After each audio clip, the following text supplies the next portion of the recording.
Hi, it's Janet and welcome to my channel. This is where you can be inspired, learn new techniques, and pick up some new tips and tricks. Get started by subscribing and clicking on the bell. Hi everyone, hope you're having a great crafty day. In this video I'm going to be demonstrating the diamond pressed Halloween peekaboo card set. Let's take a look at what's in the box. Alright, so here are the instructions to the peekaboo set, and it shows you how the various pieces work together. And what comes in the kit is the folder for your dies if you're using their machine. And then we have this pretty large stamp set of all kinds of fun stuff with ghosts and trees and sentiments. There's bats and gravestones and all kinds of great things, even some grass sprigs that we can use in this set. Now here are all the dies that go with the set. You can see there are dies for the individual characters. There's a die for the mechanism, and there's also a die for the sloping hills if you want to use it. And then these other two large pieces create the card base.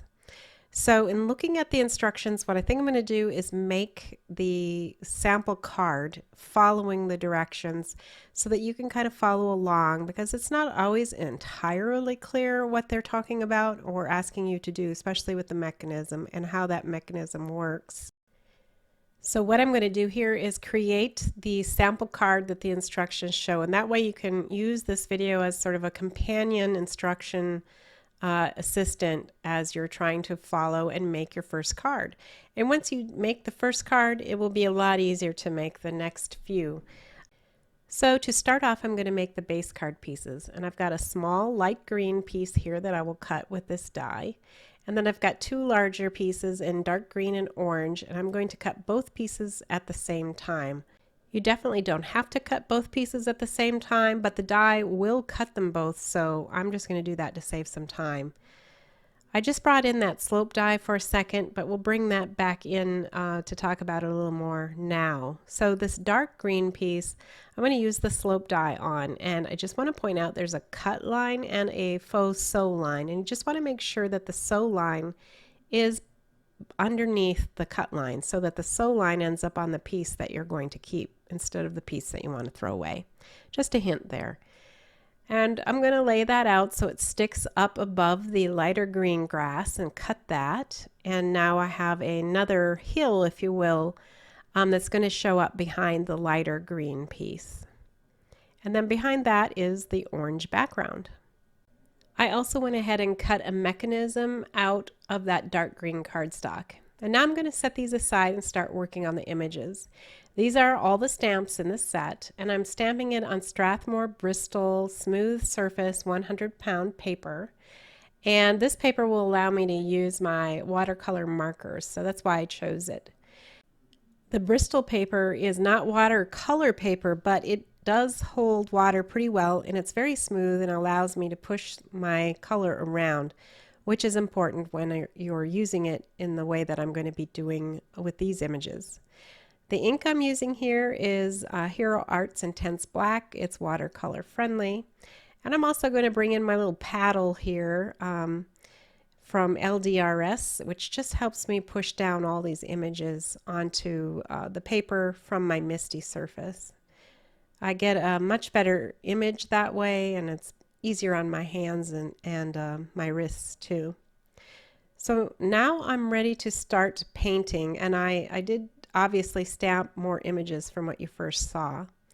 And I'm using Karin Brushmarker Pro markers, and these are water-based markers. So the way that I'm using them is I'm swishing the marker tip down on my glass mat, then using a damp brush and picking up that color off of my glass mat and then applying it to the paper. And I'm lightly touching my brush to the paper when I'm applying this, and I'm also trying to bring in some shading. And you can see here that I kind of do a light wash first, then I come back in and put some additional ink down to help darken the shadows and the areas in the stamps that I want to appear darker. I've noticed that some people like to put the light wash down after they've done a bit of shading first. So I think it really just depends probably on what you're comfortable with. It really just takes some experimentation. Now, one thing is these images get colored up really fast because a lot of it is just shades of gray. Even the ghosts are best to at least make some gray in there to give them some dimension and form, because even white has a color. So that's what I've always been told anyway. So I believe that the ghosts look a little bit more rich and dimensional if you add a little gray to them. So I did do that. And then the gravestones are also just versions of gray. The bats that I'm doing here, I actually use the black ink, but in reality, once it's watered down with a bit of water, it just becomes a very dark gray. I mean, really, that's what it is. And it's transparent, so you can definitely see a little bit of the white coming through. And now I'm going to tackle the biggest image in this stamp set with two different browns, and that is that scary looking tree and also the little trees. So I started with the little trees first just to try to get a feel for the two different colors, and I'm applying the darker brown at the tips and the lighter brown in the main trunk of the tree. So once I kind of got a feel for that, I went into the bigger tree and filling in around the edges with one color of brown, and then coming back with another color afterwards to sort of give it a wash. But this kind of grayish brown is what I would call it. I've used that more or less as the shading color, and then I'm coming back with the lighter brown and filling that in and blending out the colors. So again, you can see that I'm just meeting the two colors up and blending that with my brush. Sometimes I add a little more water to make them blend a bit better, but it works really easily. It's very easy to do. All my colors, by the way, I will list on the website in the video description, so check that out. And now you can see I'm putting in the neon yellow in the eyes, and I'm going to come back with a little neon orange where the eyeballs would be, just to give it a little more character. The last image I'm going to color up here is the house. There's this cute little haunted house in the set, and I'm going to color the main house purple, and then I'm going to come back in, I think, with black. It's either black or the darkest gray to color in the roof. And then I'm also going to use a bit of yellow to color in the windows as if the lights are on inside. So again, trying to build up a little bit of shading underneath the roof of this house just to give it a little bit more dimension. And here I come back, and yes, I did use the black rather than a dark gray. But like I said, in the end, it's a very dark gray, even though the original color is really black. I do think a fun thing to do with this house is to come back with some yellow in the window panes, and it just sort of gives it that spooky vibe that somebody is in this house. And I also put a little bit of yellow in the door panels as if it has, you know, glass in the doors. And with that, I've colored at least one of every image in this set so you can see how I did that. I will cut the camera off and finish coloring all the images, but before I do, I wanted to show you that those are all the marker colors I used, not too many really. But after I get done coloring and they dry, then I'm going to go ahead and cut them all out. Okay, so back to the mechanism piece and the card base. So here are my instructions about how to fold this mechanism up and where to glue it. So I'm trying to follow that right now, and I'm going to first fold it in half, and I'm looking at where it's saying to put the glue, and clearly the glue is supposed to go on this left half, so I'm going to go ahead and do that and push that down so it's got a good seal. And then I struggled a little bit when I was looking at the next tab to glue. I knew where it was, but I was confused a little bit about where to fold it or how to fold it. So in the end, I did figure out that I needed to flip this over, and then the fold that is on that side after you fold it like that, that's where I needed to put the glue. So I did that and then realized, oh boy, I need this piece before I can install it. So I just let that dry basically. I should have waited to put the glue on there until I had this piece done, but I didn't. I was getting a little ahead of myself. But this is the smaller grassy hill, and it shows to fold it at the fold lines that are cut in when you die cut it. So that's pretty easy and clear. And at this point, I'm just rubbing off that glue that hasn't dried yet, and I'm going to reapply it. So I put glue on just that corner piece, not the whole piece, but just the corner section of it. You see what I mean? I hope. And then it's a matter of testing this. Now on the back side it does push it down when I fold it, so that's a good sign. And I've decided that yes, that is the way it works. So now I'm going to work on the other two pieces of the card base. So this is the bigger one that I cut out of the darker cardstock and then put the hill in it with that wavy hill die. And you'll notice that has the same Z folds basically that we did on the smaller piece, but it's on the opposite side. The orange piece is going to have exactly the same fold as that dark green piece does. So I'm going to use my bone folder to fold it that way.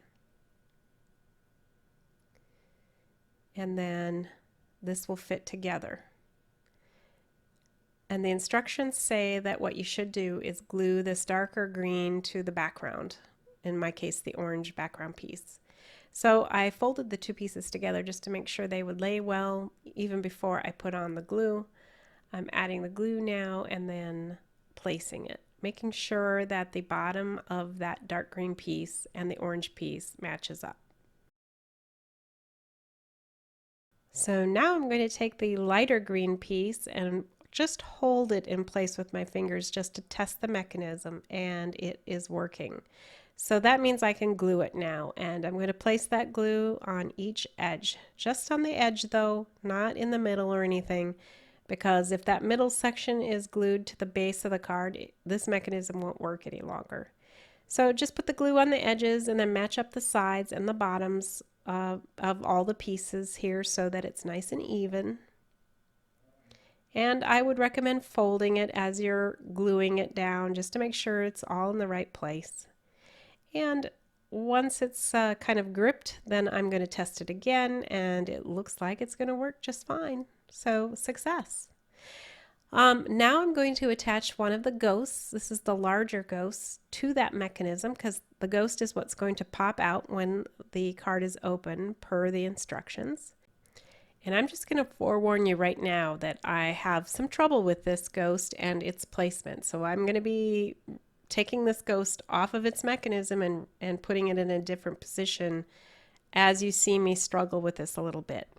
So I am trying to follow the instructions, right? And the instructions show that there is a little tree to the top left, and then the house, and then another little tree. So I proceed to put it on that way. But what I didn't realize is that the house is going to be in the way of the ghost. When the ghost comes up, it's going to catch on the edge of the house. And so what I think I learned from this whole entire process is probably put on your background first and put your mechanism on removable adhesive at first. So you can make sure that your ghost is properly placed, that it's not going to stick on any of these other images you're going to be putting on your card before you actually put down your permanent adhesive. As you can see, I keep trying to move over this house and it's just not far enough. The ghost arm just keeps getting caught on the edge of that house. So I decided to take it off completely, and now I'm going to try to put it down a little lower so that the arm is not reaching the house edge. And I took off the house also so that I could reposition that to hopefully be out of the way. But I realized that no matter what I do, that ghost seems to be catching on the house. So in the end, I decided to remove that tree on the far left and place the house where the tree was so that it's far away as possible from the ghost arm that's popping up. And you can see now that that ghost arm is not catching on anything. So I'm going to try then to put the tree back, and I'm just going to end up with one tree and not two trees on this particular card like the instructions show. And I realize too now that I've got a little bit of the green mechanism peeking over the top of the ghost, so I want to get rid of that. But I'm not done. This was a bit of a struggle, I'm not going to lie, and you're going to see this, because I realized that I put it so low, this ghost, that when I shut the card, the bottom, or really it's the side of the ghost, ends up peeking out of the bottom of the card. So I've got to find the just right place where it's not catching on the house or the tree, but also not so low that it shows up underneath the card when it's closed. So I took off the ghost again, and now this poor mechanism's pretty beat up, but it's still fairly solid because I used an 80-pound cardstock here, and so it's not, you know, disintegrated, but it does look pretty bad. I will give you that. And I'm going to attempt to attach the glue one more time to the back of this ghost and position it so that it won't get stuck on the tree, and it also isn't so low that it will show at the bottom of the card. And I feel like I do have it. Oops, see, you can see the bottom of that ghost still. So I've got to move it again, and it's still a little bit too low. There we go.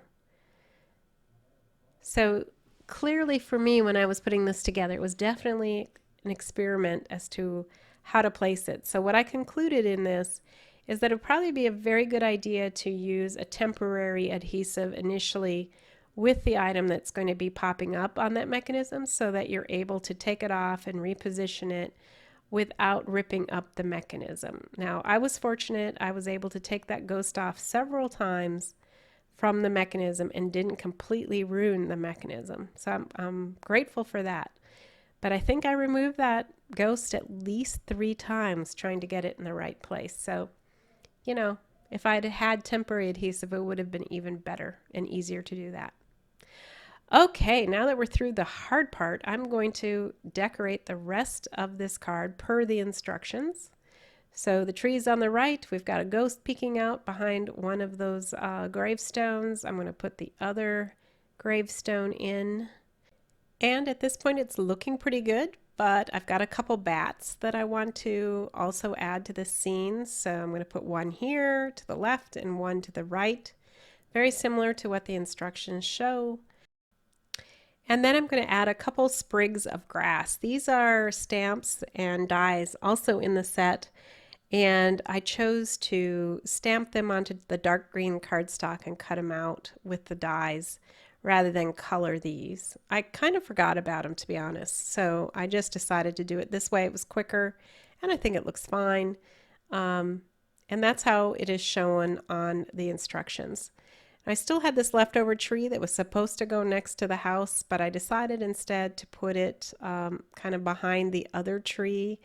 So it really doesn't show a whole lot when it's closed, but when you open it up, you see it. So it adds a little bit more fun to it when you open it up. So I think it's still a win. And you can see that it opens and closes really well, and it's really cute. I love how it turned out. So thank you everyone for joining me on this crafting journey, making this Halloween peekaboo card from Diamond Press. If you found this helpful, I hope you'll give me a thumbs up and comment, and please subscribe if you haven't already. I do lots of tutorials and reviews, so I've put a few more videos here you might like to watch if you like this one. So that'll be it for me today. I will see you soon on my next video. Bye.